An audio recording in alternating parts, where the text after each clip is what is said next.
Кисов, телеканал Юрган. Семинар по территориальному брендингу вызвал большой интерес у специалистов из Коми. Он проводился в режиме видеоконференции. Питерские эксперты познакомили специалистов нашей республики с передовым опытом и методами формирования и продвижения региональных брендов на федеральный и международный уровень. Впервые в семинаре приняли участие специалисты всех муниципальных образований Коми.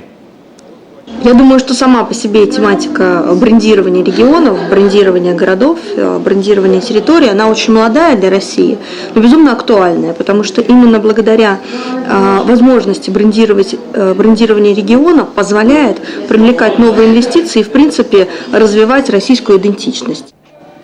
Судя по вопросам со стороны муниципальных образований Коми, выступления специалистов в области брендинга вызвали большой интерес. Наиболее активными оказались студии Сыктывкара и Ухты.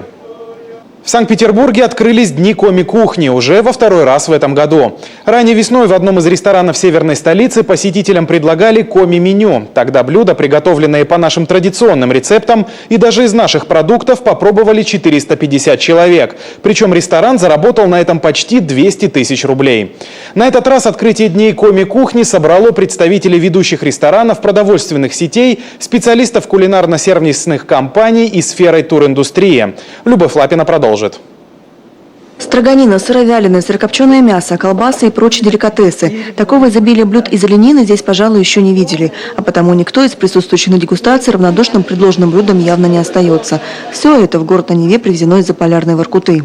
Но вообще вопросов задают очень много, потому что, правда, это продукт достаточно интересный, он вкусный, это экопродукт.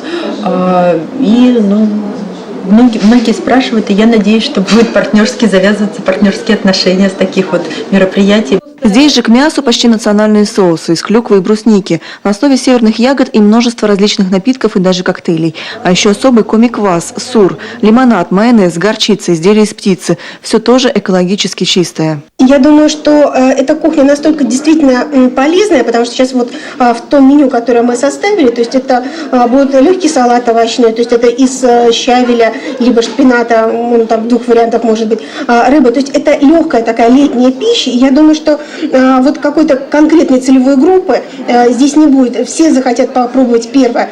К слову, собравшиеся смогли не только продегустировать блюда. Шеф-повар ресторана на глазах у всех провел кулинарный мастер-класс. Любовь Лапина, телеканал Юрган, Санкт-Петербург.